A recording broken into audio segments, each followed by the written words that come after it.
So this month our theme is creativity, and I thought I would talk about creativity in a couple of different ways today. The old ethical model, one which we sometimes still unconsciously carry in our minds, even if we've consciously moved beyond it, is this. Here there's a set of rules on how to behave, and the task of the ethical person is to learn those rules and live by them. That ethical model is certainly what professions have in mind when they develop and enforce codes of ethics. And there is some kind of value in having specific rules available, expectations for how people in a profession will and will not act. Sometimes in times of temptation or crisis, it really helps to have rules. Models of ethical development tell us that people develop ethical behavior in stages. Early ethical behaviors develop by following rules or by paying attention to what your parents want and expect.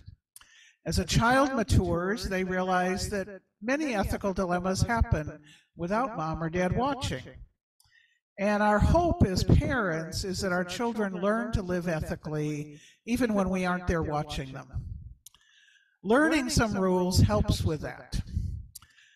As Robert Fulghum described the basic ethical rules of our culture in his old essay, All I Really Need to Know I Learned in Kindergarten, those basic rules are pretty simple. Share everything. Play fair. Don't hit people. Put things back where you found them. Clean up your own mess. Don't take things that aren't yours. Say you're sorry when you hurt somebody. Wash your hands before you eat. Flush. Warm cookies and cold milk are good for you. Live a balanced life. Learn some and think some and draw and paint and sing and dance and play and work every day some. Take a nap every afternoon. When you go out into the world, watch out for traffic. Hold hands and stick together. Be aware of wonder. You know, on one level, Fulghum was right that these simple rules, extended a bit, would pretty much work for a lot of life situations. But the challenge as we become adults, and not kindergartners, is that many ethical dilemmas are not so simple as taking turns playing with a doll or a truck. Learning to apply the simple rules in complex situations is why we need the ethical disciplines. The rules may be simple, but life often isn't. Now, moving from kindergarten to graduate school, the philosopher Immanuel Kant wrote about ethics, presenting some of the complexities and trying to look for the simplicities behind them. It is to Kant's writings that we owe the ethical rule of treating each other as ends, not merely as means to our ends. Now that's a simple rule to state, but it's not always simple to carry out. Other people are worthy in and of themselves, as we are, and are not merely here to be we are not merely here to be useful to other people or to be used by them. Kant realized that simple ethical principles work best in a world where everyone is living by ethical principles. The less ethical a community one is living in, the more difficult it is to make truly ethical decisions.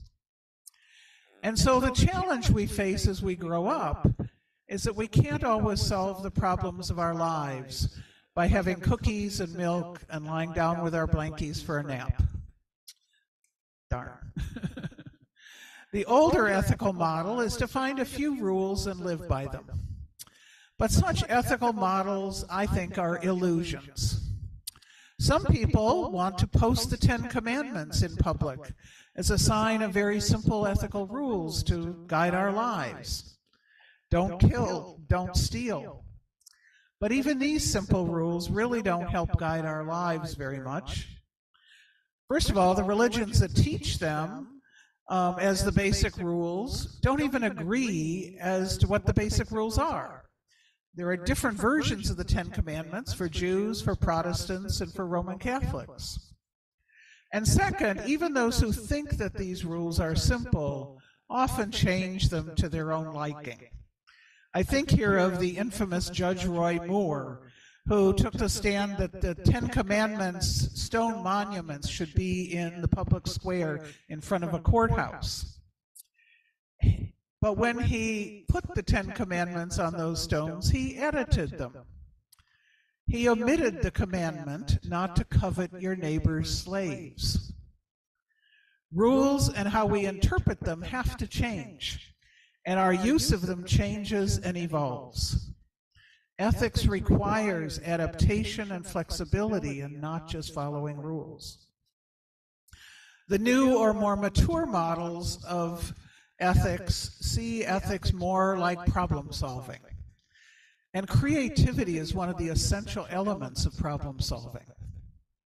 Now, creativity is not itself necessarily good or ethical. It is possible, and in fact, common, to be creatively unethical. Anybody who's had a 9-year-old kid knows that. Creativity doesn't produce ethical behavior, ethical decisions, unless we exercise our creativity in service of our vision, our purpose, and our values. But we won't be able to find a way to live more in line with our vision, our purpose, and our values unless we are able to be creative. Purpose and vision and values set the direction of our ethical living, but creativity is one of the factors providing the movement toward that direction. We have to have both direction and movement. And it's not just rules that have to change. It's our very way of thinking about ethical decisions that sometimes needs to change. Now, let's face it, most of us who are in an ethical society are people who don't like rules. And we do understand that we need to find other ways of living ethically than blindly following rules that were laid down by authorities or even taught implicitly in our culture.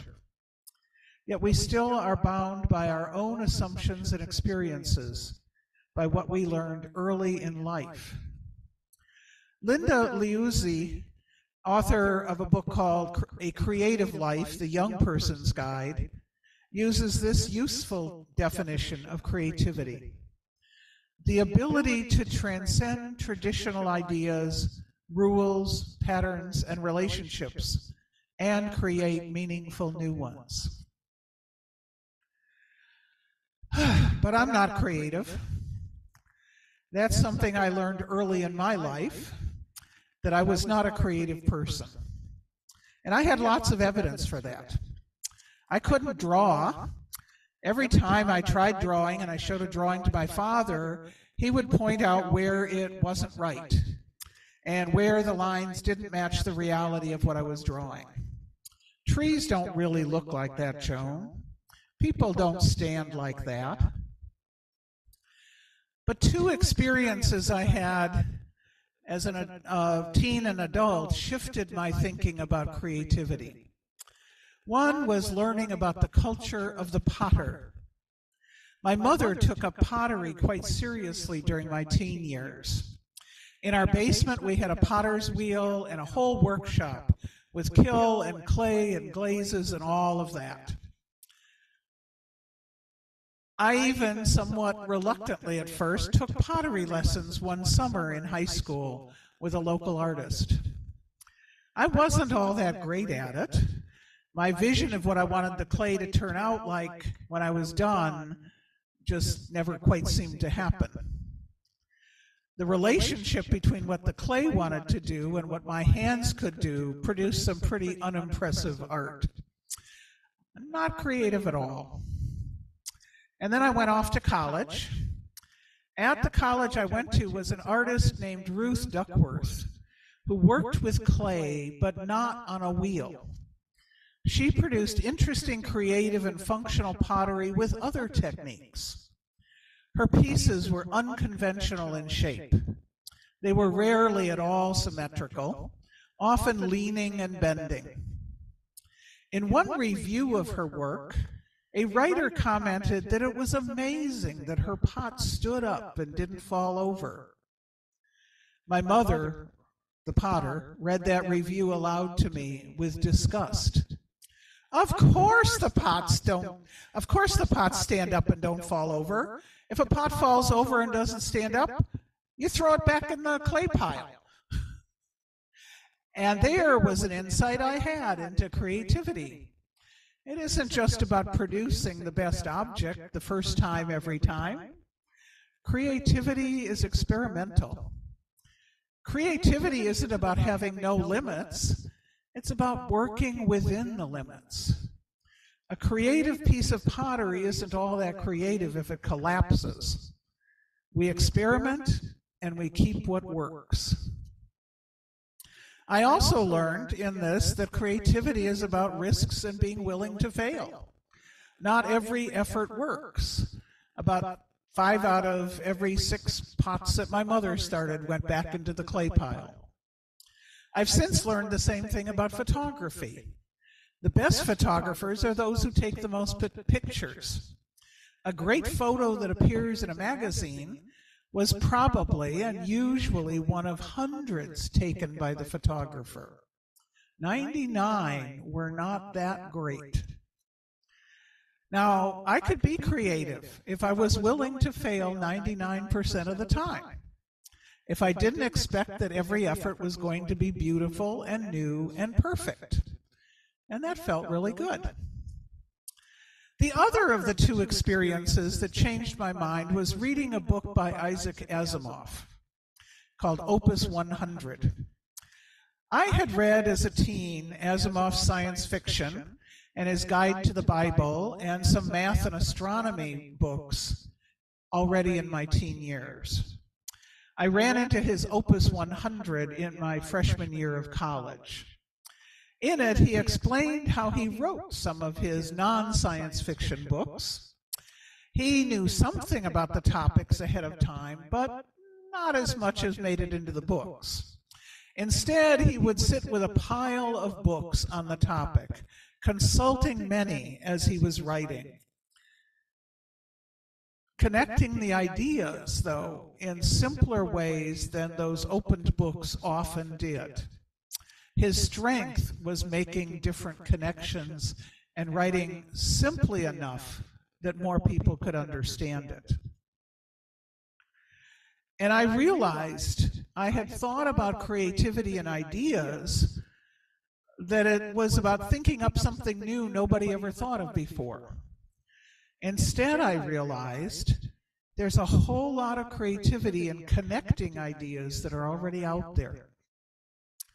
I learned from the pottery of Ruth Duckworth and that one remark by a reviewer that creativity is experimental, learning to work within limits, and that failure and risk are part of creativity.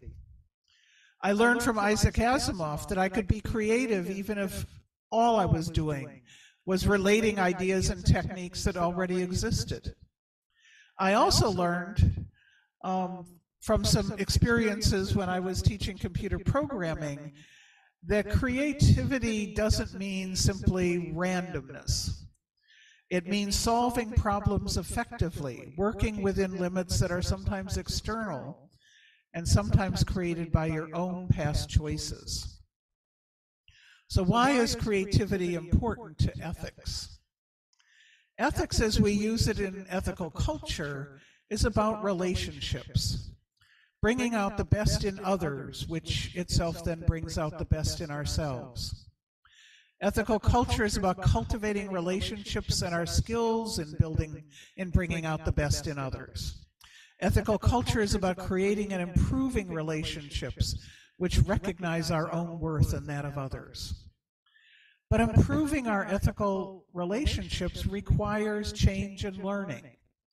To improve and change and learn means transcending the ways we've always relied on. Being ethical, then, means being creative about how we behave with others, and not simply relying on existing habits and patterns.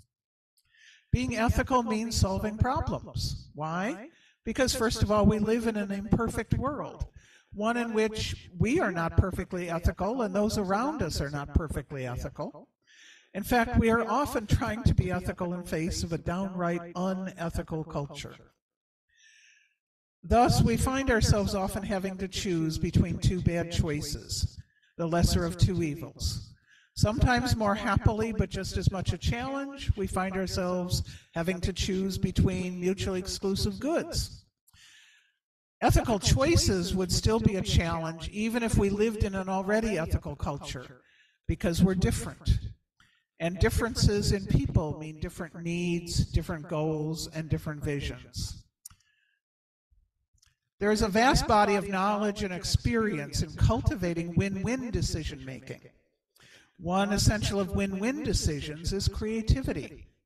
If each person in a difference of opinion stays stuck with their original position on what they want, resolution of the conflict is usually impossible.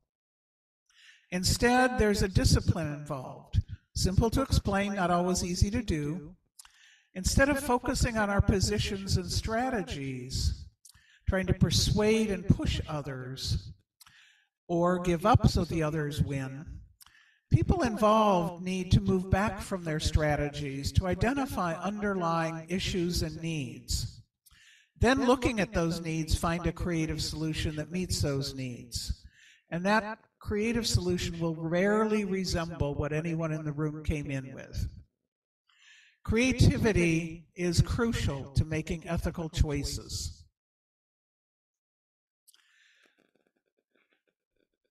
What keeps us or helps us be ethical and creative? When a child or adult is in situations where their worth and dignity are respected, they are more able to be creative. And it works the other way around. Helping a child or adult or yourself cultivate creativity can help that person, including yourself, feel more worthy. Cultivating creativity can bring out the best in another and in ourselves. The vicious cycle is that stifling creativity leads to feelings of unworthiness, and feelings of unworthiness make it harder to be creative. The virtuous cycle, on the other hand, is that cultivating creativity can help foster the sense of worth, and a better sense of one's worth can encourage creativity. It is simply false that some people are creative and some aren't. We are all creative, even me, and we can all be creative more than we are now.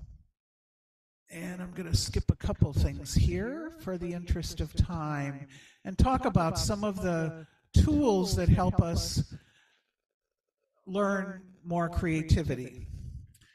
And one of the first is to read widely, especially for children. Take a class on something different than you've ever studied before. Or travel. I had only visited 3 states by the time I was 18.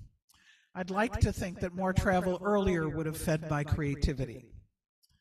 Playing puzzles and games, daydreaming is actually a good thing for creativity. And so on. Try something new and different. So in summary, creativity is an important skill we need to cultivate in order to live more ethically. Creativity helps us get beyond our habits and initial assumptions, find creative solutions to living in harmony with others who are always different, with different needs than our own.